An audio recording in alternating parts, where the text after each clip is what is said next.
Hello everyone. I hope पहला lecture जो है जूरिस्प्रूडेंस का, जिसमें हम लोगों ने जूरिस्प्रूडेंस के मीनिंग को समझा था और डिफरेंट डिफिनेशंस को एनालिसिस किया था। आई होप वो लेक्चर आपको समझ आया होगा। अगर आपने वो लेक्चर नहीं देखा है तो प्लीज़ आई वुड रिक्वेस्ट कि आप पहले जो फर्स्ट लेक्चर है हमारा जूरिस्प्रूडेंस का वो देखें, उसके बाद ये लेक्चर देखें, ठीक है।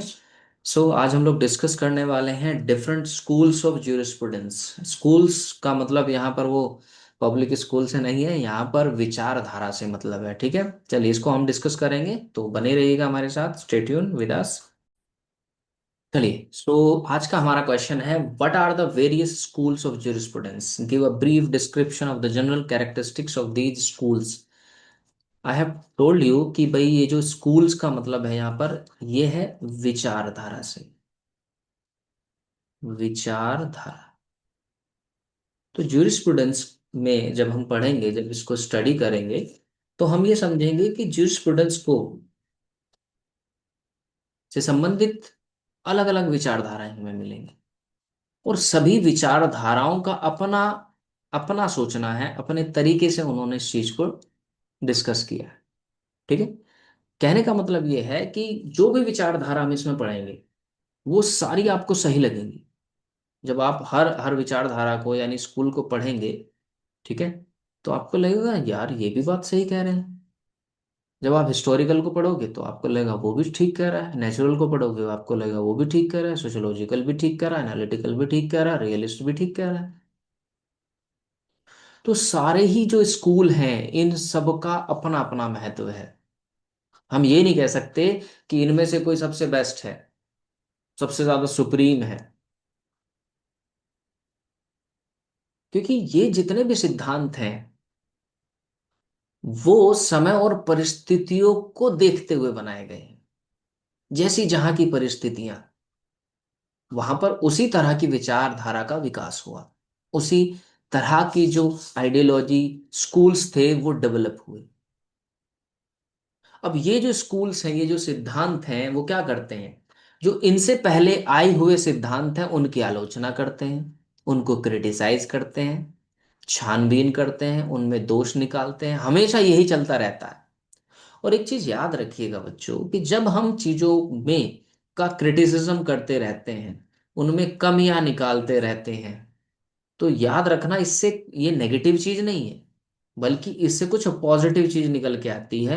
और पॉजिटिव का मतलब होता है कि कुछ बेहतर हमें मिलता है। हमेशा हमें कुछ बेहतर ही मिलेगा।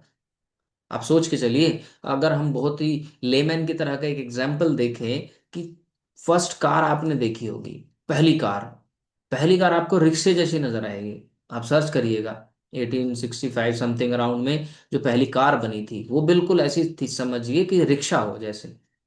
लेकिन आज हमारे पास देखते हैं आप, मर्सिडीज हैं, कार, ये जो है आपकी डिफरेंट डिफरेंट हैं, ठीक है। और क्या गजब गाड़ियां हैं। तो क्या हुआ है, उसमें धीरे धीरे उनमें कमियों को देखा, उनकी आलोचना हुई, उनको सुधारा गया, जिससे कि आज हमारे पास जो है वो one of the most developed cars हैं। तो वैसी ही बात हम विचारों की करते हैं। कार का एग्जाम्पल मैंने सिर्फ आपको समझाने के लिए दिया है, बिकॉज विचारधाराएं भी वैसी ही हैं। ये हम हमेशा जो पहली विचारधाराएं होंगी उनकी क्या करेंगी, आलोचना करेंगी, उनमें दोष निकालेंगी, छानबीन करेंगी, और हमेशा इसी का प्रयास लगा रहता है, जिससे क्या होता है कि हमें चीजें बेहतर मिल पाती हैं। जो सिद्धांत हैं वो और बेहतर हो पाते हैं, कानून जो है वो उसकी समझ और बेहतर हो पाती है। और कानून अगर अच्छे होंगे तो समाज भी बेहतर होगा। जहाँ अच्छे कानून होंगे तो वहां का समाज भी जो है वो बेहतर ही होगा, ठीक है। चलिए, तो हम डिफरेंट जो स्कूल्स हैं उनको हम समझते हैं। डिफरेंट स्कूल में अगर हम मेन स्कूल्स की बात करें, जैसे कि नेचुरल स्कूल, प्राकृतिक सिद्धांत, विश्लेषणात्मक analytical school, historical school, sociological school, ठीक है। केल्सन की जो प्योर थ्योरी ऑफ लॉ है, हार्ट का जो रूल ऑफ रिकॉग्निशन है, रियलिस्टिक स्कूल या रियलिस्टिक अप्रोच भी इसको हम कहते हैं, इकोनॉमिक थ्योरी जो Karl Marx and Frederick Engels ने दी, और कंपैरेटिव स्कूल्स। हम इन सारे जो सिद्धांत हैं इनको हम स्टडी करेंगे, ठीक है। तो चलिए, सबसे पहले हम लेते हैं नेचुरल स्कूल को, ठीक है। नेचुरल स्कूल काफी पुराना है, ठीक है। इसमें कई स्टेजेस में डेवलप हुआ ये। जैसे ग्रीक और रोमन के युग की अगर हम जब बात करते हैं तो 16वीं शताब्दी से लेकर 16वीं सदी से लेकर 19वीं सदी तक इसमें काफी परिवर्तन है। यानी कि जो रोमन्स और ये लोग थे इनमें तो अपने आप में उस समय जब लॉ की बात हम करते हैं डेवलपमेंट की, तो बहुत ही बड़े चेंजेस आए, बहुत ज्यादा डेवलपमेंट हुआ। 20वीं सदी की जब हम बात करते हैं तो उसमें हम ये देखते हैं कि जो नेचुरल रूल्स होते हैं, जो प्राकृतिक नियम है, उनका पालन करना तो श्रेयस्कर माना गया, मीन्स द बेस्ट। इस सिद्धांत के विकास में थॉमस एक्निवास और सेंट अगस्टाइन जैसे लोगों का महत्वपूर्ण योगदान रहा।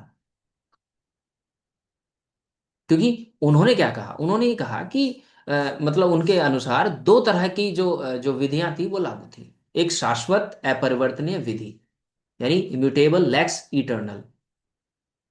इसका मतलब है एक ऐसा कानून जो देवीय शक्तियों से बना हो, यानी जैसे हम बात करें भगवान की, गॉड। एक कानून तो वो जो भगवान ने बनाया है, जो भगवान ने लागू किया है। जैसे आज भी आप लोग, जैसे हम जो धार्मिक लोग हैं, वो इन चीजों का महत्व आज भी समझते हैं कि हाँ भगवान है और भगवान ने बहुत सारे नियम बनाए हैं और हमें उन्हीं पे चलना है, नहीं तो हमें पाप लगेगा या हमें जो है वो नरक में भेजा जाएगा। तो यहाँ पर इन लोगों ने भी यही कहा कि दो तरह की विधि जो है वो लागू होती है। एक तो ऐसी विधि जो दैवीय शक्ति द्वारा मनुष्यों पर लागू होती है, इंसानों पर लागू होती है, और उनका पालन करना मनुष्य का जो है वो नैतिक रूप से वो बाध्य होता है, बाउंड होता है मोरली, कि भाई ये करना सही है, ये करना गलत है। और उसमें उसके दिमाग में एक चीज होती है। अच्छा, आप सोच के देखिएगा कि मान लीजिए आप कुछ गलत करने जा रहे हैं, इसको ऐसे समझते हैं, कुछ गलत करने जा रहे हैं आप, ठीक है, और आपके मन में ही, आपके अंदर से एक आवाज आती है कि आप पाप करने जा रहे हैं, भगवान आपको सजा देंगे, आप पाप के भागीदार होंगे। तो कहने का मतलब ही है, होता है कि जहां हमारे दिमाग में वो विचार होता है जो हमें उस काम को, उस गलत चीज को करने से रोकता है, उस विचार को ही हम क्या कहते हैं, एक, वो एक सैंक्शन की तरह काम करता है। वो एक एक तरह की अनुशास्ति होती है, वो शास्ति के तरह से काम करता है, जो हमें कुछ गलत करने से रोकता है। मान लीजिए आप कुछ कोई सामान चोरी करने जा रहे हैं, आप कुछ भी गलत करने जा रहे हैं, किसी को मारने जा रहे हैं, और आपके अंतरात्मा से एक आवाज आती है और आपको लगता है कि जो भगवान है वो तो आपको बहुत बुरी सजा देने वाला है क्योंकि आप तो पाप करने जा रहे हो। तो पहली विधि तो इन्होंने ये कही कि एक ऐसी विधि लागू होती है जो जिसको भगवान लागू करते हैं, जो जो इंसानों को माननी पड़ती हैं, जिसमें इंसान नैतिक रूप से खुद एक तरह से बाउंड होता है मोरली।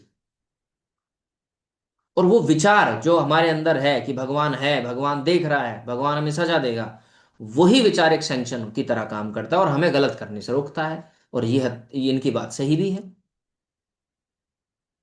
भाई ये बात सही है, आप खुद अपने जीवन में इस चीज को लागू करके देखेंगे तो आपके जीवन में भी हो सकता है ऐसा समय आया हो जहां पर आपको, आप सोचें कि भगवान ने मुझे कुछ गलत करने से रोक लिया हो। बिल्कुल हो सकता है, आप इस चीज को मानेंगे कि हाँ भाई बहुत बार ऐसा समय आया मैं किसी के बारे में बहुत गलत करने वाला था, लेकिन ऊपर मुझे अपने अंदर से एहसास हुआ कि यार भगवान तो भाई मुझे सजा देंगे, मैं तो पाप करने जा रहा हूँ। तो एक विधि तो ये लागू होती है। दूसरी विधि उन्होंने कही कि एक मानव निर्मित होती है, जो मैनमेड होती है, जिसको हम और आपने बनाया होता है। जैसे इंडियन पिनल कोड, है ना, बीएनएसएस, भारतीय साक्ष्य अधिनियम, है ना, इंडियन कॉन्ट्रैक्ट एक्ट, ये और वो, जो संप्रभु द्वारा लागू होती है। जो संप्रभु, जो सोवरेन होता है, जो जो हमारा जैसे संविधान है, जो हमारी गवर्नमेंट है, वो उसे लागू करते हैं। अब जो नेचुरल स्कूल है, उसकी सबसे खास बात यह है कि वो कानून को प्राकृतिक न्याय के रूप में देखना चाहता है। यानी कानून कैसा हो, कानून कैसा हो, जो प्राकृतिक न्याय को देने वाला, जहां लोग का आचरण जो कंडक्ट है वो प्रकृति के अनुसार हो, उस पे खासकर ये जोर देता है, उस पे जोर देता है। तो ये है नेचुरल स्कूल, ये है नेचुरल स्कूल। भारत की बात करें तो हम लोग भी क्या कोशिश कर रहे हैं कि हमारे जो न्यायिक सिद्धांत हो उसमें भी प्राकृतिक न्याय सिद्धांत होने चाहिए। न्याय प्रशासन में भी वो चीजें लागू होनी चाहिए, गरीब को ना सताया जाए, ऊंच नीच ना हो, अछू अनटचेबिलिटी ना हो, अस्पृश्यता ना हो, इनइक्वलिटी ना हो, मैन और वुमेन को equal equality before law, equal protection of law मिलना चाहिए, वो सब एक समान हो, सबको उनके अधिकार मिले। तो ये क्या है, ये प्राकृतिक न्यायिक सिद्धांत ही तो है, क्योंकि प्रकृति ने सबको एक जैसा बनाया है। मर्द औरत को ऊंचा और नीचा नहीं बनाया, कमजोर या ताकतवर नहीं बनाया, वो सब एक जैसे हैं, उनको सब जो को एक जैसे अधिकार मिलने चाहिए। तो आप देखेंगे कि भारत में जैसे जैसे कानून व्यवस्था बदल रही है, SC ST को रिजर्वेशन हम दे रहे हैं, वुमेन को हम रिजर्वेशन दे रहे हैं ताकि उन्हें सबके इक्वल लाया जा सके, जैसा कि हमने उसमें पढ़ा भी था कॉन्स्टिट्यूशन लॉ में। तो क्या हम कोशिश कर रहे हैं कि जो न्याय प्रशासन में है, प्रशासन है, उसमें प्राकृतिक सिद्धांत को वापस से लाया जा सके, उसको लागू कराया जा सके? तो इसका आंसर है यस। कमजोर को सताया ना जा सके, उसको एक तरह का न्यायिक संरक्षण मिले, उसकी बात सुनी जाए, जो गरीब है उसको भी सुना जाए। हम देखते हैं PIL, पब्लिक इंटरेस्ट लिटिगेशन, कि जहां लोग ऐसे हैं जो बेचारे पढ़े लिखे नहीं हैं, गरीब हैं, पैसा नहीं है, कोर्ट तक नहीं जा सकते, तो उनकी मदद की जाती है। आप आर्टिकल 39 पढ़ेंगे, 39A, तो उसमें फ्री लीगल एड की बात हुई है। फ्री लीगल एड का मतलब है कि जो व्यक्ति कानूनी खर्चों को वहन नहीं कर सकते, ठीक है, लीगल एक्सपेंसेस को बियर नहीं कर सकते, उनको फ्री लीगल एड प्रोवाइड की जाए। तो ये है प्राकृतिक न्यायिक सिद्धांत जिनको हम लागू करने की कोशिश कर रहे हैं, क्योंकि इसमें प्रकृति के अनुसार हमारा कंडक्ट होना चाहिए। प्रकृति ने सबको एक जैसा बनाया है, बिल्कुल एक जैसा। सबको वही ऑक्सीजन मिल रही है, वही पानी मिल रहा है, वही पृथ्वी है, वही धरती माता है, जो भी सब कुछ है सबको मिला है। तो फिर ऊंच नीच क्यों, भेदभाव क्यों, शोषण क्यों, अस्पृश्यता क्यों? तो ये तो प्राकृतिक न्याय के सिद्धांत के खिलाफ है ना।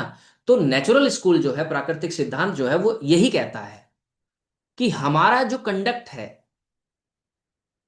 इंसानों का जो आचरण है, वो प्रकृति के अनुसार होना चाहिए, कोई ऊंचा नीचा नहीं होना चाहिए। तो ये है नेचुरल स्कूल ऑफ लॉ या नेचुरल स्कूल ऑफ ज्यूरिस्प्रूडेंस। ठीक है। उसके बाद हम बात करते हैं विश्लेषणात्मक जो स्कूल है। इसको हम कई नामों से जानते हैं, देखिए मेनली तो आपको इसका नाम लिखना है एनालिटिकल स्कूल या विश्लेषणात्मक, बट इसको इंपेरेटिव या पॉजिटिव स्कूल भी कहते हैं। इंपेरेटिव थ्योरी या पॉजिटिव थ्योरी के नाम से भी इसको जानते हैं, ठीक है। इसको, ये चूंकि इंग्लैंड में इसका जन्म हुआ, इंग्लैंड में प्रचलित रही है, तो इसको इसलिए इंग्लिश थ्योरी भी कहते हैं या इंग्लिश स्कूल ऑफ ज्यूरिस्प्रूडेंस भी कहते हैं। अब चूंकि इसके जो जनक रहे हैं, ठीक है, जिन्होंने इसकी स्थापना करी, उनका नाम था जॉन ऑस्टिन, ठीक है। तो इसीलिए इसको ऑस्टिनियन स्कूल भी कह सकते हैं। मतलब कहने का ये है कि आपको यहाँ कंफ्यूज नहीं होना है, बस ये याद रखना है कि इसको दूसरे नामों से भी जाना जा सकता है। अगर कहीं पे लिखा हो इंपेरेटिव थ्योरी की बात बताओ, या imperative school of jurisprudence, positive school of jurisprudence, English school of jurisprudence या ऑस्ट्रेलियन स्कूल ऑफ ज्यूरिस्प्रूडेंस, तब भी उसका meaning analytical school of jurisprudence ही होगा। ठीक है, इतनी बात समझ आई। तो विश्लेषणात्मक या एनालिटिकल स्कूल को हम दूसरे नामों से भी जान सकते हैं, इंपेरेटिव, पॉजिटिव, इंग्लिश या ऑस्ट्रेलियन स्कूल। अब ये किस बारे में बात करता है, इस सिद्धांत की खास बात क्या है? देखिए नाम से ही समझ में आ रहा है, विश्लेषणात्मक, एनालिटिकल, एनालाइज करता है। ये गुण दोषों का पता लगाने पर ज्यादा जोर देता है भाई, कि किसी भी कानून में कि क्या गुण और क्या दोष है। इसे इंपेरेटिव या पॉजिटिव सिद्धांत भी कहते हैं। इस स्कूल में या इस सिद्धांत में विधि और राज्य के संबंध पे विशेष ध्यान दिया जाता है। यानी जो स्टेट है और लॉ है, उनके बीच का रिलेशन वो कैसा है, वो कैसा होना चाहिए। इसमें प्राचीन और ओल्ड एंड उस पे बात नहीं करता है। इसका मतलब होता है कि जो राजनीतिक संगठित शक्ति है या संप्रभु है, वो एक कमांड देता है, वो एक आदेश देता है। Law is the command of sovereign, Austin के बारे में हम पढ़ेंगे भी, कि जैसी है, जैसा कानून है वही कानून है, उसी को मानना पड़ेगा, उसके लिए सब बाध्य है।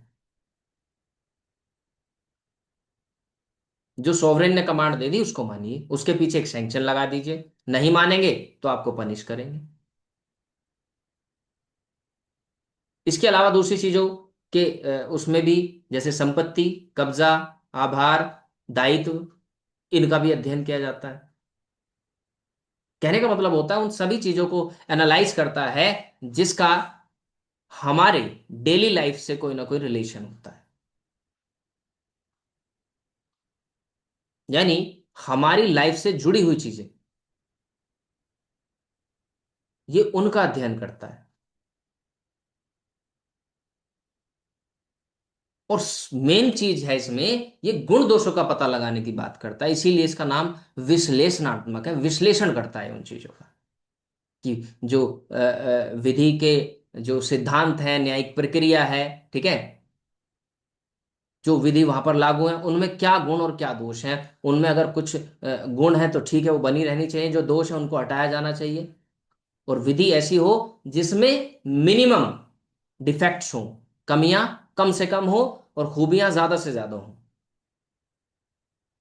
ये ज्यादा से ज्यादा लोगों को फायदा पहुंचाने वाली हो, जिसमें ज्यादा से ज्यादा खुश रह सकें लोग। और ये जो कानून है उसकी बात करता है। ठीक है, इसलिए इसको हम कहते हैं विश्लेषणात्मक स्कूल, या जो शाखा या सिद्धांत। अब हम बात करते हैं हिस्टोरिकल स्कूल की। देखो हिस्टोरिकल स्कूल क्या कह रहा है। हिस्टोरिकल स्कूल ने बस इस बात को कहा कि भाई जब कानून आप बना रहे हो, कानून का अध्ययन कर रहे हो, तो थोड़ा सा हिस्ट्री को भी जान लो, उस कानून का इतिहास क्या है उसको भी जान लो। अब एक बात बताओ, क्या मर्डर, अगर मैं कहूं मर्डर, तो आप कहेंगे सर आईपीसी का 302, बस इतनी सी बात पे खत्म हो जाएगा? क्या हमारे देश में हत्या करना, या जैसे हम मान के चलें लॉर्ड मैकाले आया, उसने 1860 में आईपीसी बनाई, तो क्या उससे पहले लोगों के मारने पे कोई सजा नहीं मिलती थी क्या हमारे देश में? क्या किसी की हत्या करने पे कोई सजा नहीं मिलती थी क्या? उससे पहले कोई कानून नहीं होते थे क्या? तो आप कहेंगे सर होते थे। बिल्कुल होते थे। हत्या करना कोई परमिटेड थोड़ी था पहले। तो हम क्या सोचें कि खाली 1860 के बाद जो कानून आ गया, अब जैसे हम बात करें एनालिटिकल स्कूल की, वो तो ये कह रहा है चलो जी 302 है, चलो इसके गुण दोष पे बात करते हैं बस। तो हम कहेंगे नहीं सर, उससे पहले भी कानून थे, उससे पहले भी लोगों को सजा दी जाती थी। राजा हुआ करते थे, राजा के यहाँ पर सुनवाई होती थी, राजा आदेश देता था कि क्या सजा दी जाए इसको। हाँ ये हो सकता है कि वो ऑर्गेनाइज तरीके से नहीं होती थी, उसका प्रोसीजर आज वाला नहीं होता था, तारीख पे तारीख वाला या कुछ इस तरह का प्रॉपर, उनके लिए शायद वकीलों वाला सिस्टम ना हो। लेकिन हम इस बात को तो डिनाई नहीं कर सकते कि पहले जो 302 वाला नेचर का जो जो लॉ था वो ना ही था। हम कहेंगे था। हत्या करने पे भी सजा मिलती थी, पहले भी मिलती थी, 1860 से पहले भी मिलती थी और बहुत पहले भी मिलती थी। तो जो हिस्टोरिकल स्कूल है वो इसी बात पे जोर देता है कि जो विधि है उसका ऐतिहासिक अध्ययन भी किया जाए, ताकि उसकी अच्छाइयों और बुराइयों का पता लग सके। तो इसमें क्या होता है कि हम जो हिस्ट्री है उसको भी खंगालते हैं। अब आप मुझे एक बात बताओ, आपको नेचुरल स्कूल वाली बात भी अच्छी लग रही होगी कि हाँ सर सही बात है, प्रकृति ने सबको एक जैसा बनाया है और हमारे आचरण में जो प्राकृतिक न्यायिक सिद्धांत है वो दिखने चाहिए। फिर हमने पढ़ा एनालिटिकल कि भाई गुण दोष पे बात हो, आपने कहा ये भी बात सही है। और अब मैं आपको बता रहा हूं कि ऐतिहासिक पृष्ठभूमि को भी जान लो किसी कानून की, उसकी अच्छाइयां और बुराइयां भी जान लो, तो आप कहेंगे सर बात तो ये भी सही है। हम इसमें प्राचीन समाज का अध्ययन करते हैं, उसका निरीक्षण करते हैं, उनको उसको इन्वेस्टिगेट करते हैं और पता लगाते हैं कहाँ कमियां थी, और उसी हिसाब से ये क्या कहता है कि इतिहास को देख के कानून बनाइए। इतिहास को देख के कानून बनाइए कैसे, अब मैं आपको एक एग्जांपल देता हूं, समझिएगा। चलो, हमारा संविधान लागू हुआ 1950 में, ठीक है, 26 जनवरी 1950। हमने कई सारे आर्टिकल्स बनाए हैं, और इसमें मेन बात मैं करता हूं रिजर्वेशन की। चलो, इसको कनेक्ट कर पाएंगे आप। हमें रिजर्वेशन क्यों देना पड़ा, हमें ऐसे कानून क्यों बनाने पड़े जो रिजर्वेशन से संबंधित हैं, जो एससी, एसटी, ओबीसी, वेमेन को रिजर्वेशन देते हैं नौकरियों में, स्कूलों में, स्कूल की फीस कम होती है, एज में रिलैक्सेशन होता है, क्यों? चलो आप बताओ, आप सोच के चलिएगा इसको। कानून तो 26 जनवरी 1950 में लागू हो गया, तो एनालिटिकल के हिसाब से तो बस हम ये देखेंगे 1950 के बाद क्या है, प्राचीन जो हिस्ट्री है उसे नहीं जानेंगे हम, तो कैसे काम चलेगा? हमने इन लोगों पर हुए अत्याचार और शोषण का अध्ययन किया, और उस अध्ययन के आधार पे इनको औरों जैसा बनाने के लिए, यानी इक्वल फुटिंग पे लाने के लिए, मेन स्ट्रीम में लाने के लिए, मुख्य धारा में लाने के लिए इनको रिजर्वेशन दिया, ताकि इन लोगों के साथ जो शोषण हुआ है इतिहास में, जो हजारों सालों तक इनके साथ डिस्क्रिमिनेशन हुआ, इन्हें स्कूल तक नहीं जाने दिया, इनको एजुकेशन का एक्सेस नहीं मिला, सोशल स्टेटस इनका बहुत लो रखा, एक्सप्लॉयटेशन हुआ, कुओं से पानी तक नहीं भर सकते थे, जो मतलब यू नो द हिस्ट्री। तो जब हमने कानून बनाया तो क्या इसमें हमने ऐतिहासिक पृष्ठभूमि का निरीक्षण नहीं किया? बिल्कुल किया। क्या हम सिर्फ वर्तमान स्थिति को, हाँ हाँ आप सब ठीक है चलो आज के हिसाब से कानून बना देते हैं काम चलेगा? ये तो अन्याय हो जाएगा इनके खिलाफ।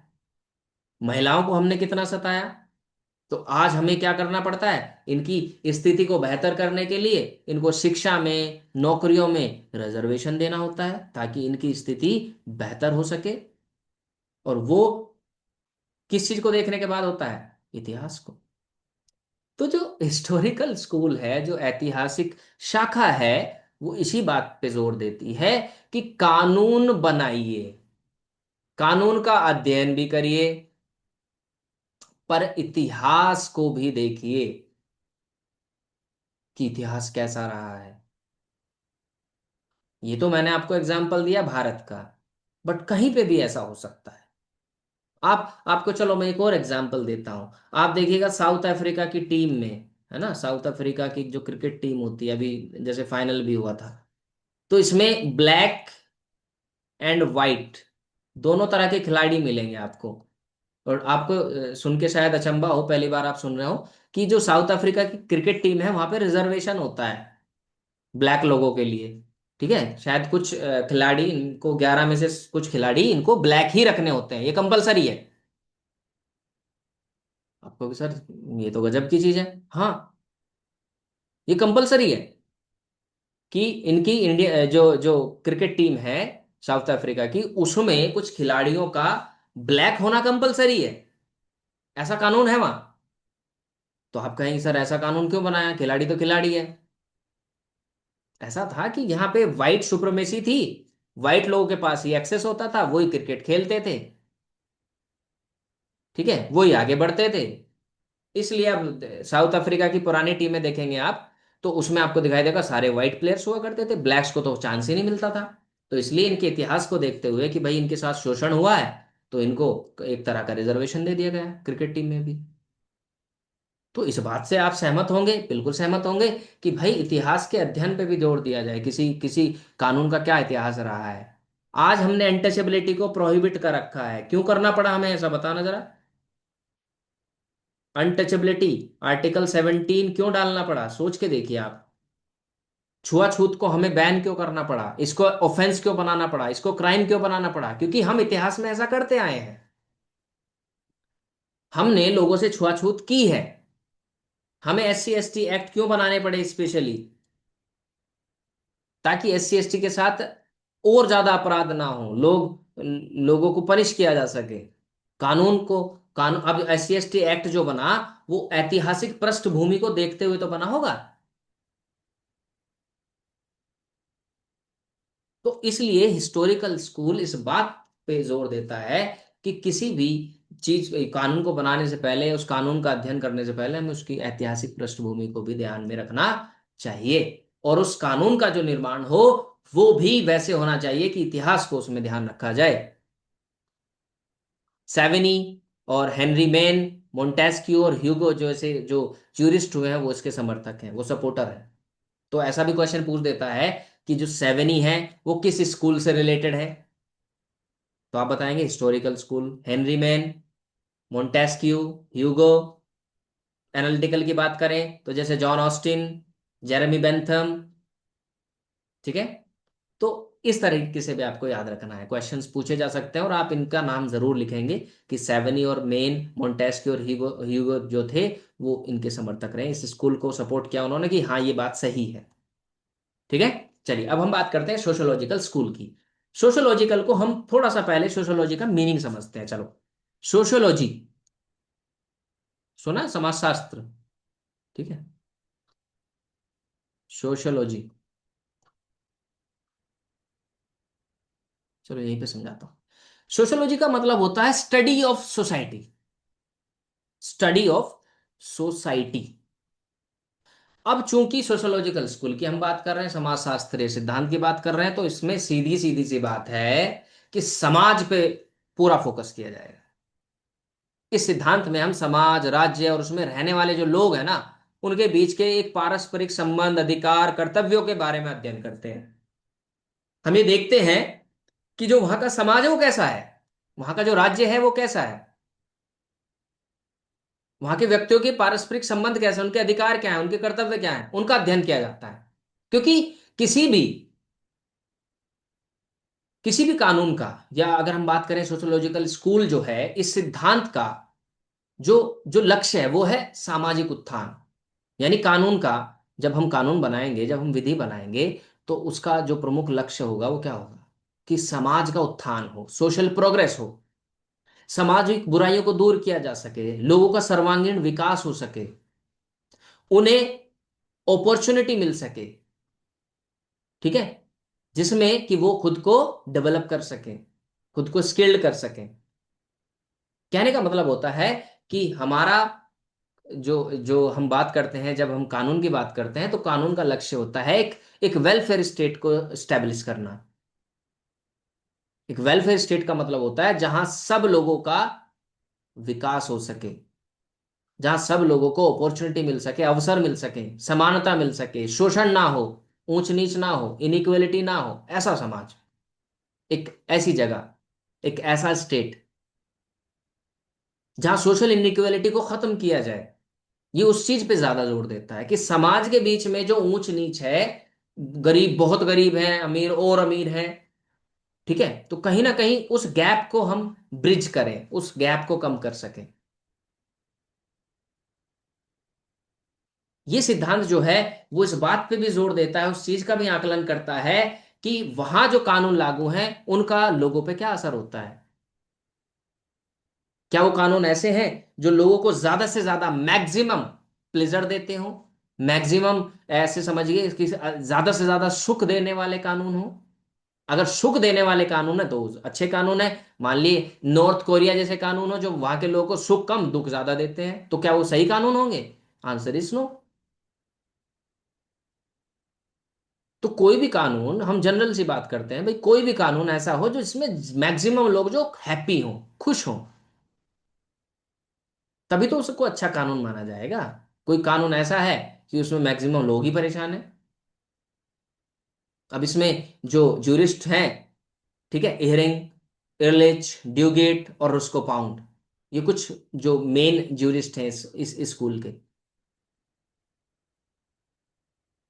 रुस्को पाउंड के सिद्धांत को एक फंक्शनल या कृत्यात्मक सिद्धांत भी कहा जाता है। सोशल इंजीनियरिंग, आगे पढ़ेंगे हम इसको, इस पे तो पूरा क्वेश्चन भी बनता है कि जो सोशल इंजीनियरिंग है वो क्या है, उससे आप क्या समझते हैं। और इसमें लोगों के विकास को ही सेंटर पॉइंट माना जाता है। क्यों? क्योंकि जब लोगों का विकास होगा, लोगों को सुख मिलेगा, तो वो अपराध नहीं करेंगे, कम से कम करेंगे। सोशोलॉजिकल स्कूल जब सोसाइटी को स्टडी करेगा, वहां लागू होने वाले कानूनों को स्टडी करेगा, जो वहां के जो लोग हैं उनका राज्य से क्या संबंध है, उनका, उनके अधिकार क्या है, उनके उनके दायित्व क्या हैं, उनको स्टडी करेगा, तो उसमें यह भी जानेगा कि अपराध हो रहे हैं तो क्यों हो रहे हैं। मैं आपको एक एग्जांपल देता हूं। इलिटरेसी, जहां साक्षरता दर कम होगी, यानी ज्यादा लोग अनपढ़ होंगे, अशिक्षित होंगे, तो वहां अपराध बढ़ेगा या घटेगा, अपराध ज्यादा होगा या कम होगा। तो आप सिंपली कहेंगे कि सर वहां अपराध होने के जो चांसेस हैं वो ज्यादा हो जाएंगे, अपराध होने के जो कारण है वहां बढ़ जाएंगे। मान लो मैं आपको एक एग्जांपल देता हूं, पॉवर्टी, गरीबी। तो जहां गरीबी होगी वहां अपराध बढ़ेगा, घटेगा नहीं, क्योंकि लोग उस गरीबी से निजात पाने के लिए क्या करेंगे, चोरी, लूट, डकैती, अपराध, सुपारी लेके मर्डर करना लग जाएंगे, मारपीट करने लग जाएंगे। तो अपराध क्यों होता है, उसके क्या कारण है, ये सिद्धांत उसका भी पता लगाता है कि समाज में क्यों आप चलिए, मैं यहाँ पे किसी का नाम नहीं लूंगा, बहुत सारी सोसाइटी आपको ऐसी दिख जाएंगी, ठीक है, जहां पे आपको क्राइम रेट बहुत ज्यादा दिखेगा, और बहुत सारी सोसाइटी आपको ऐसी दिखेंगी कि जहां पे क्राइम रेट बहुत कम होगा, मिनिमाइज होगा। क्यों? क्या कारण है वहां पे ऐसे? तो सोशियोलॉजिकल स्कूल जो उन कारणों का पता लगाता है कि भाई यहाँ क्राइम है तो क्यों है, क्राइम कम है तो क्यों कम है। जैसे मैं आपको एक एग्जांपल देता हूँ नीदरलैंड का, ठीक है, मैं एक रिपोर्ट पढ़ रहा था, नीदरलैंड्स, ठीक है, तो वहां पे मैंने पढ़ा कि वहां बहुत सारी जेल जो है वो बंद की जा रही हैं, जेलों को वहां बंद कर रहे हैं वो लोग। क्यों? अपराध ही नहीं कर रहे लोग, कम कर रहे हैं, और अपराधी धीरे धीरे जेलों से घटते जा रहे हैं, कोई अपराध करके जेल में आता ही नहीं। अब जो जेलें हैं जो पहले बन चुकी थी बहुत, जैसे पुराने समाज के टाइम पे या जो पहले टाइम पे बनी थी, जब उस समय लोग उतना विकसित नहीं हुए थे और उस समय वो बहुत क्राइम करते थे, तो ज्यादा जेलें बनानी पड़ी। अब ज्यादा जेलें बनानी पड़ी, तो वो बनी रही और चलती रही, धीरे धीरे लोग बेहतर होते गए, कानून बेहतर होते गए, समाज बेहतर होता गया, और जो क्राइम रेट था, जो अपराध था, वो धीरे धीरे कम होता गया, और जेलों में कैदी आना बंद हो गए। और वो जेलों को बंद करनी पड़ रही है, क्योंकि मान लो एक पूरी बड़ी जेल को चलाने का खर्चा बहुत ज्यादा आता है, उसमें मान लो 10 कैदी हैं, तो उन्हें दूसरी जेल में शिफ्ट कर दे रहे हैं। तो कितना अच्छा, मतलब ये कहीं ना कहीं एक संकेत है। तो सोशियोलॉजिकल स्कूल उन कारणों का पता लगाता है कि क्राइम क्यों हो रहा है, क्या कारण है क्राइम होने के, ठीक है। केल्सन तथा हार्ट के सिद्धांत, केल्सन की pure theory of law and heart का रूल ऑफ रिकॉग्निशन। हालांकि इसको इस पे एक पूरा क्वेश्चन भी आएगा, बट इसको हम थोड़ा सा समझ लेते हैं कि केल्सन की जो प्योर थ्योरी ऑफ लॉ है और हार्ट का जो रूल ऑफ रिकॉग्निशन है, इस ये क्या है, इसको बहुत शॉर्ट में हम लोग समझेंगे। जो केल्सन साहब है, वो कहते हैं कि जो विधि है वो शुद्ध रूप से विज्ञान है, वो शुद्ध रूप से विज्ञान है। वो प्राकृतिक और ये इन सब को मिक्स नहीं करना चाहते कि प्राकृतिक विधि जो है, प्राकृतिक के जो सिद्धांत, वो कुछ नहीं, ये उन चीजों को रिजेक्ट करते हैं। दूसरे जो एक्सटर्नल फैक्ट्स हैं, फैक्टर्स हैं, उनको भी ये कहीं ना कहीं ये मानते हैं कि विधि के विकास में एक तरह का ये रोड़ा अटका सकते हैं। इनका कहना क्या है? इनका कहना इतना है कि जो लॉ है वो हमारे कंडक्ट से रिलेटेड होना चाहिए, आचरण संबंधी होना चाहिए, जिनका पालन करना आवश्यक हो। जैसे हेलमेट लगाना है तो लगाना है, हेलमेट लॉ है तो है।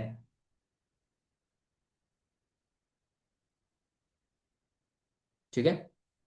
अब जब हम बात करते हैं इनकी प्योर थ्योरी ऑफ लॉ की, तो इन्होंने तो ये तक कह दिया कि जो कहीं ना कहीं जो विधि शास्त्र को सामाजिक शास्त्रों की छाया से दूर रखना चाहिए, मतलब उनकी छाया भी ना पड़ने पाए। यही ठीक होगा कि उन चीजों की छाया भी ना उन पे पड़े। इनका मानना यह है कि जो विधि हो वो ऐसी हो जो समय और स्थान के हिसाब से हो, और वहां पे लागू की जाए, उसे लागू करना कठिन ना हो। कानून ऐसा हो जिसे लंबे समय तक बनाया जा सके, बनाए रखा जा सके। हालांकि ये कमांड में बिलीव नहीं करते, ये एक आदर्श पे, एक एक स्रोत पे, उस पे ट्रस्ट करते हैं। ऐसे मान के चलिए, इनकी जब थ्योरी हम पढ़ेंगे तो वो पढ़ेंगे ग्रैंड नॉर्म। इन्होंने ग्रैंड नॉर्म की बात की है। ठीक है, ग्रैंड नॉर्म यानी कि ऊपर कोई ऐसी पावर हो, ऊपर मतलब भगवान वाली पावर से मतलब नहीं है इनका। जैसे हम बात करते हैं संविधान की या सरकार की, ठीक है, तो उसके हिसाब से वो कानून बनाए, ग्रैंड नॉर्म, और लो जी लागू हो, और लोग उसका पालन करें। तो ग्रैंड नॉर्म की थ्योरी इन्होंने दी, हेंस केल्सन ने। और इन्होंने विधि को शुद्ध रूप से विज्ञान माना है। ये क्वेश्चन आ सकता है कि शुद्ध रूप से कौन जो विधि है उसको विज्ञान मानते हैं, तो आपका आंसर होगा केल्सन। हार्ट साहब क्या कहते हैं? ये मान्यता के सिद्धांत पे इन्होंने ज्यादा बल दिया। कहने का मतलब है, इनका मानना है कि उन्हीं कानूनों को, उन्हीं सिद्धांतों को, या जो अन्य नियम हैं उनको वैध माना जा सकता है, या यदि वो उनकी कसौटी पर खरा खरा उतरे। हालांकि इनके पास भी इस बात का जवाब नहीं है कि मान लीजिए कोई मान्यता है तो उसको वैधता कहाँ से मिलेगी। सपोज करो हम कोई कानून बना रहे हैं, तो वो कॉन्स्टिट्यूशनली तो वैलिड होगा ना, कॉन्स्टिट्यूशन से तो पावर मिलेगी ना उसको, बताओ। आप चलो मैं एक एग्जांपल देता हूँ आपको। एक दरोगा जी खड़े हैं, सब इंस्पेक्टर, आप जा रहे हैं बाइक से, ठीक है, चलो एक बाइक बना देते हैं आपके लिए, ठीक है, थोड़ी अजीब सी है, चलो, ठीक है। दरोगा जी ने आपको हाथ दिया, रोक लिया, कागज मांग लिए, तो ये पावर कहाँ से आई इसके पास? आप कहेंगे सर ये पावर आई मोटर व्हीकल एक्ट्स 1988, यहां से मिली सर दरोगा जी को पावर। और लेकिन इस एमवी एक्ट को कहां से पावर मिली? कॉन्स्टिट्यूशन से। तो इसका जवाब ये नहीं दे रहे कि इसको जो वैध, मान लो इसको जो हमने बात की इस नियम की, इसको वैधता कहां से मिली? संविधान से। और संविधान को वैधता कहां से मिली? लोगों से, भारत के लोग, भारत के लोग। पढ़ा ना हमने प्रियम्बल में, we the people of India. अब जो हार्ट साहब हैं, वो कह रहे हैं कि भाई विधि को लागू करने के लिए डर या धमकी जैसे जो जो जो तत्व हैं वो होने चाहिए, ताकि लोग उसका पालन कर सके। यानी लोगों को डरा धमका के कि भी कानून को मनवाया जाए। ये उसके पक्ष में है। बताइए आपका क्या आंसर होगा इस पे? देखिए, कुछ हद तक बात इनकी सही भी है। तुम्हें लगता है तुम्हें याद है कोविड-19? हाँ, कोविड-19 याद है? लोग मान रहे थे क्या कानून को? मास्क लगाने के बोले लगा रहे थे क्या लोग? फाइन करना पड़ा, 2-2 हजार के फाइन हुए लोगों को। तो ये क्या था? कोर्शन ही तो था, दबाव ही तो था, डर ही तो था, धमकी तो थी, पुलिस वाले आके लठ मारते थे, पकड़ के ले जाते थे, अरेस्ट कर लेते थे।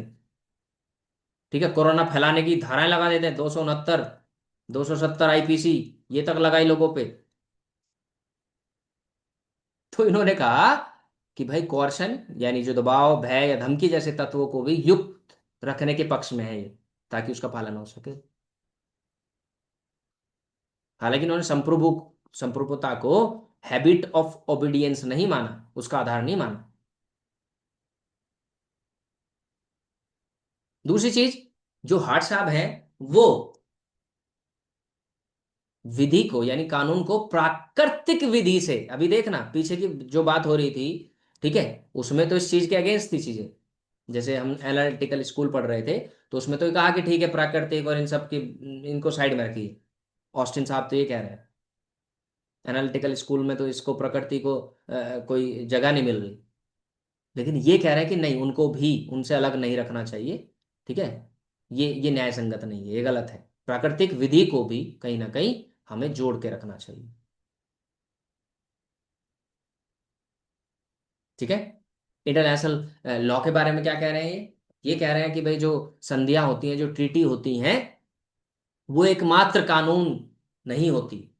आप अब मैं आपको थोड़ा सा ट्रीटी के बारे में समझाता हूँ, आपको नहीं पता होगा। चलिए मैं बताता हूँ। ट्रीटी ट्रीटी होती हैं, जैसे जनरली दो कंट्री हैं, मान लीजिए यूएस और इंडिया है, तो हम किसी चीज को लेके, उसको लेके आपस में ट्रीटी साइन कर लेते हैं, कानून बना लेते हैं कि भाई दोनों देश इन इन बातों का पालन करेंगे। तो इसे क्या कहेंगे हम? संधि या ट्रीटी कहते हैं। तो एक बात बताओ, क्या सिर्फ संधि होगी तभी कोई कानून होगा, इंटरनेशनल लॉ तभी माना जाएगा? तो इन्होंने कहा उसके विकास में हमें रीतियां, कस्टम, परंपराएं, इनको भी उसमें ऐड करना चाहिए। हार्ट साहब ने कहा। बहुत हद तक सहमत होना पड़ेगा हमें इस बात से कि खाली मान लो किसी देश के बीच में कोई ट्रीटी नहीं है, मान लो इंडिया और इसराइल के बीच में नहीं है कोई ट्रीटी, तो क्या नहीं मानेंगे? तो जो कस्टम चले आ रहे हैं, जो रीतियां चली आ रही हैं इंटरनेशनल लॉ की, क्या उन्हें नहीं मानेंगे? माननी पड़ेगी, मानना भी चाहिए। कोई कानून लिखित में होगा तभी मानोगे। जनरल कॉमन सेंस नहीं है, परंपराएं नहीं मायने रखती, रीतियां नहीं मायने रखती। चलो अब हम बात करते हैं रियलिस्टिक स्कूल या अप्रोच की। रियलिस्टिक स्कूल क्या है? देखो, रियलिस्टिक नाम से ही रियलिस्टिक समझ में आ रहा है। तो ये जो यथार्थवादी शाखा है, इसका जन्म हुआ अमेरिका में, और इसके जन्म के जिम्मेदार हैं जस्टिस होम्स, लेवलिन। हालांकि जस्टिस होम्स को इसका वो माना जाता है, ठीक है, जे होम्स ऐसे लिखा रहेगा, जे होम्स या justice Holmes, justice Oliver Wendell Holmes. Llewellyn और कार्डोजो भी, वो भी कहीं ना कहीं इसके प्रबल समर्थक रहे हैं। उनका ये मानना है, इसमें हम कुछ ज्यादा नहीं पढ़ेंगे, उसमें इनका कहना यह है कि जो न्यायालय कानून बनाते हैं, न्यायालय जो कानूनों का क्रियान्वयन करते हैं, जो उनको लागू करवाते हैं, वो वास्तव में न्याय है, वो वास्तव में विधियां हैं। वास्तव में उनका विधियों का क्रियान्वयन जो है वो न्यायालय द्वारा ही संभव है। उन चीजों का ज्ञान वास्तविक रूप से न्यायालय से हो सकता है।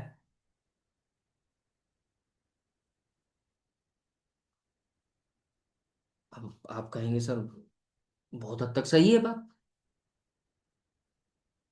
अब देखते होंगे आप, सुप्रीम कोर्ट, हाई कोर्ट, बहुत सारी चीजें ऐसी दी जाती हैं जो जो आपके जो जस्टिस हैं, जो न्यायाधीश हैं, वो सामाजिक जो प्रथाएं हैं, परिस्थितियां हैं और अन्य बातें उनको देखते हुए देते हैं।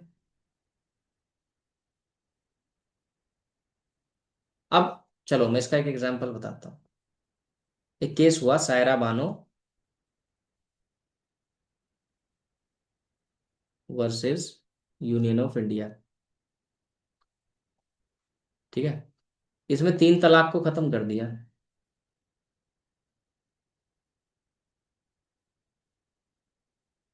तीन तलाक खत्म।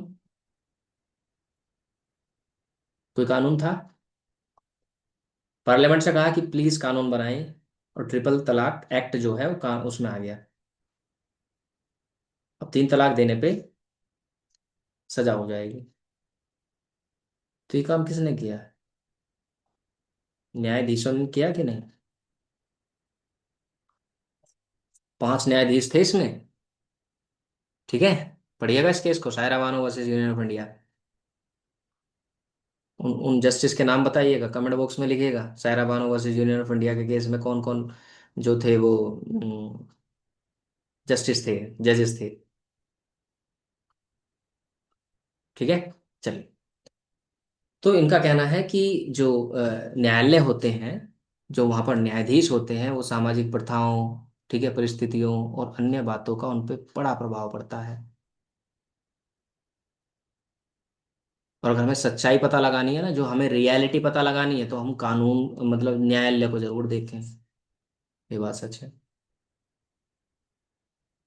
अभी देखा ना, डॉग्स को बैन कर दिया था दिल्ली में। Dogs were band. और आदेश दे दिया था कि सारे कुत्तों को पकड़ो और उसमें डालो। तो न्यायाधीश भाई, सीधी बात है, बहुत असर डल पड़ता है। रियलिटी तो हमें न्यायालय से ही पता चलती है। खाली कानूनी किताबों में जो कानून लिख दिए गए, क्या उनसे पता चलता है वास्तविकता? वास्तविकता तो जो न्यायालय कर रहे हैं, जो न्यायाधीश कर रहे हैं, न्यायाधीश जिस तरह के जो निर्णय दे रहे हैं, डिसीजन दे रहे हैं, उनसे पता चलता है। तो इनका कहना का मतलब है रियलिस्ट वालों का, जस्टिस होम्स, लेवलिन एंड कार्डोजो का, कि भैया वास्तविकता अगर देखनी है तो न्यायालय आइए। ठीक है। न्यायालयों को देखिए, वहां पर आपको कानून की वास्तविकता पता चलेगी। और बात इनकी भी सही है। खाली किताबों में कानून होने से कुछ नहीं होता। धरातल पे होना जरूरी है, वास्तविकता में होना जरूरी है, प्रैक्टिकल में होना जरूरी है। अब इस पे एक वो भी होती है, जैसे लिखा जाता है, justice should not be done but it should, means, ऐसे समझिए, हिंदी में मैं आपको बताता हूँ। ठीक है। कि न्याय सिर्फ होना नहीं चाहिए बल्कि दिखना भी चाहिए। Justice should not only be done but it seems to be done. सिर्फ न्याय होना काफी नहीं, न्याय होता दिखना भी चाहिए। कैसे? कैसे, मैं एग्जांपल बताता हूँ। एक आदमी झूठे आरोप में पकड़ा गया, 20 साल जेल में रहा, 20 साल बाद बरी हो गया। क्या लगता है, न्याय हुआ इसके साथ? बरी हो गया साहब, हाँ छूट गया, पर ये 20 साल, 20 साल कहाँ से आएंगे इसके? तो सिर्फ न्याय होना नहीं चाहिए बल्कि दिखना भी चाहिए। मान लीजिए किसी का मर्डर हो गया, सजा सुनाई 1 महीने की, क्या न्याय है ये? हालांकि ऐसा होता नहीं है। बट ये वाले एग्जाम्पल तो बहुत सारे हैं। फेक केस में गए, 20 साल जेल में रहे, बाद में कह दिया आप इनोसेंट है। एक व्यक्ति मैंने पढ़ा था, तो उसकी उम्र शायद रही होगी 17 से 18 साल या 20 साल, जब वो पकड़ा गया। और जब वो छूटा 43 साल का था, बाइज्जत बरी हो गया भाई साहब। क्या फायदा बाइज्जत बरी होने का? उसके जीवन का जो महत्वपूर्ण समय था वो तो गया काल कोठरी में, सलाखों के पीछे। तो कहने का मतलब है, न्यायालय को देखना जरूरी है, अगर मैंने वास्तविकता का पता लगाना है। ठीक है, चलो। इकोनॉमिक थ्योरी इंटरेस्टिंग है, समझेंगे इसको। इकोनॉमिक थ्योरी जो दी, वो है हमारे कार्ल मार्क्स। सुना भी होगा, पढ़ा भी होगा। बहुत ही इन्फ्लुएंशियल पर्सन रहे हैं, फ्रेडरिक एंजिल। इन्होंने कहा, यानी इकोनॉमिक थ्योरी में ये राज्य, समाज और नागरिकों का अध्ययन करता है इस दृष्टिकोण से, कि मतलब उनका आर्थिक दृष्टिकोण देखता है। इसलिए इसका नाम इकोनॉमिक थ्योरी है। ये देखता है कि जो राज्य है, समाज है और नागरिक हैं, उनको आर्थिक या इकोनॉमिक एंगल से देखा जाए।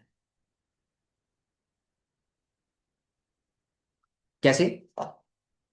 यानी कि समाज में, इनका मानना है कि समाज में जो बुराइयां और अपराध हैं, उसका मेन रीजन है इकोनॉमिक इनइक्वालिटी एंड बैकवर्डनेस, आर्थिक विषमता और पिछड़ापन। और इस बात में यह गलत भी नहीं है कि जहां इकोनॉमिक इनइक्वालिटी बहुत ज्यादा होगी, जैसे अमीर और गरीब में बहुत ज्यादा फर्क होगा, यानी अमीर तो बहुत अमीर होंगे, चलो चलो अमीर को छोड़ देते हैं, गरीबी बहुत ज्यादा होगी, पिछड़ापन बहुत ज्यादा होगा, लोगों के पास रिसोर्सेस नहीं होंगी। आप बिहार में जाइए या बहुत सारे इलाके ऐसे हैं, वहां पर मुशहर जाति को देखिए, उनकी स्थिति को देखिए। ठीक है, मुशहर। ठीक है, इसको इंग्लिश में लिख देता हूँ, इसको सर्च करिएगा, मुशहर। ये लोग, मुशहर जाति जो है वो ये ऐसे समझ के चलिए, ये चूहे वगैरह खा के बेचारे अपना जीवन यापन करते हैं, चूहे तक खाते हैं ये लोग। इनके पास रिसोर्सेज नहीं है, एजुकेशन नहीं है, अच्छे घर नहीं है। अब जहां गरीबी होगी वहां क्राइम तो होगा, वहां बुराइयां तो होंगी भाई, ये सच है। जितनी ज्यादा गरीबी, जितना ज्यादा पिछड़ापन, उतनी ज्यादा बुराई और अपराध हो जाए। तो कार्ल मार्क्स और इन लोगों ने ये कहा, या जो इकोनॉमिक थ्योरी है वो ये कहती है कि मुख्य कारण जो है अपराध और बुराइयों का वो है कि लोगों के पास इकोनॉमिक रिसोर्सेज नहीं है, इकोनॉमिक इनइक्वालिटी बहुत ज्यादा है। कुछ लोग बहुत अमीर हैं जिनके पास दिक्कत ही नहीं, और कुछ लोगों के पास जो आधारभूत, जो जो ऐसे समझ के चलिए जो बेसिक नीड्स हैं वो भी उनकी पूरी नहीं हो पाती।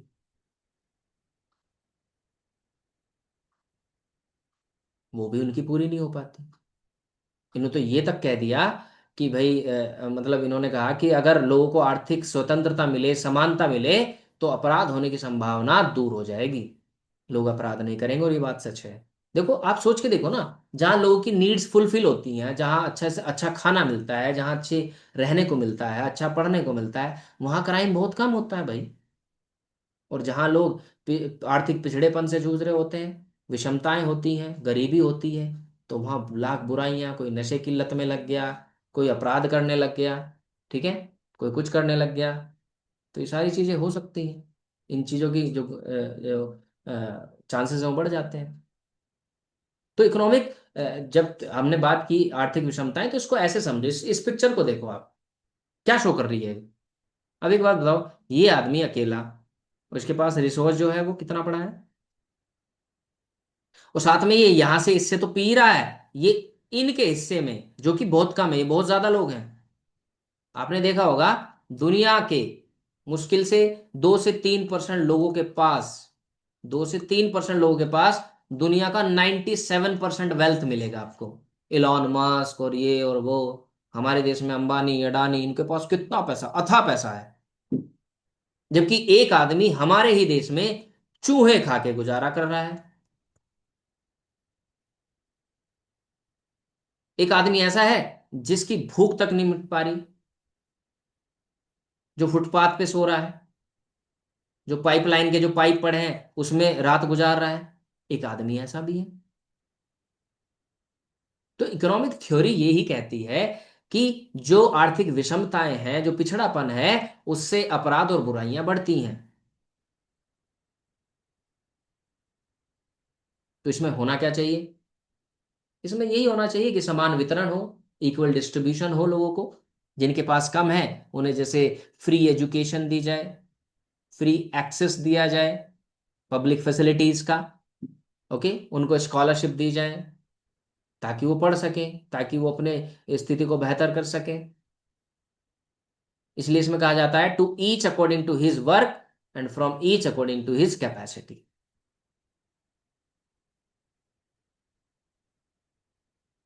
रूस जैसे देश, यूगोस्लाविया, चेकोस्लोवाकिया, चीन जैसे देश जो हैं, वो मार्क्सवादी सिद्धांतों पे ही चल के आगे बढ़े हैं।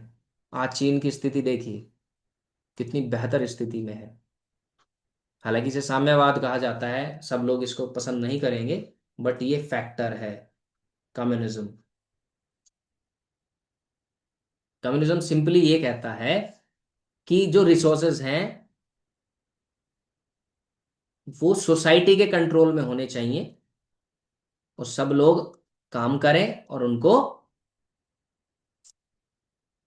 एक स्टैंडर्ड ऑफ लिविंग दिया जाए, उन्हें एजुकेशन दी जाए। ये है इकोनॉमिक थ्योरी। अब बात करते हैं हम तुलनात्मक सिद्धांत, कंपैरेटिव स्कूल। कंपैरेटिव स्कूल में कुछ नहीं समझना, बस इतना समझ लीजिए कि ये भाई साहब कंपैरिजन में लगे रहते हैं। कई देशों की जो कानून है ना,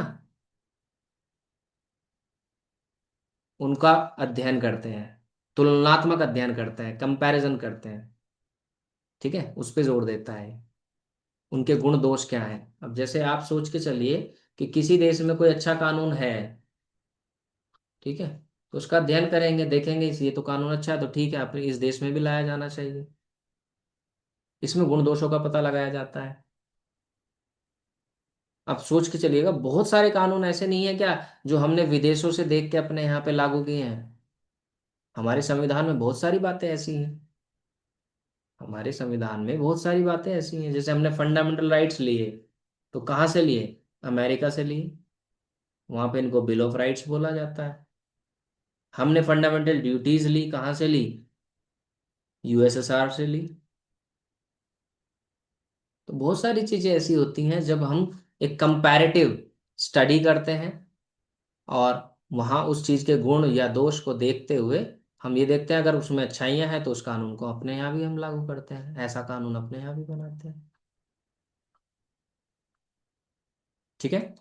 तो चलिए, आज हम लोगों ने पढ़ा कि जो थ्योरी या जो स्कूल ऑफ ज्यूरिस्प्रूडेंस हैं वो कितने प्रकार के हैं, और कौन सा स्कूल किस चीज पे फोकस करता है। ये सारे स्कूल, ठीक है, इनका कंपैरेटिव स्टडी करना जरूरी है, और सभी स्कूल अपना अपना महत्व रखते हैं। कोई भी स्कूल इनमें ऐसा नहीं है कि कोई सुप्रीम है या सबसे बेस्ट है। बस सबकी अपनी अपनी विशेषताएं हैं, सबकी अपने अपने महत्व है। आई होप कि आज का ये लेक्चर आपको समझ आया होगा। ठीक है। अगर कोई डाउट है तो कमेंट बॉक्स में ज़रूर लिखिएगा। अगर लेक्चर पसंद आ रहा है, हमारा पढ़ाने का तरीका आपको अच्छा लग रहा है, तो कमेंट बॉक्स में लिखिए, अप्रिशिएट करिए। अगर कुछ गलत है या कुछ आपको क्रिटिसाइज करना है वो भी आप लिखिए। आपका कोई डाउट है, आपका कोई कमेंट है, वो भी आप कमेंट बॉक्स में लिखिए। ओके। Thanks for watching. जय हिंद।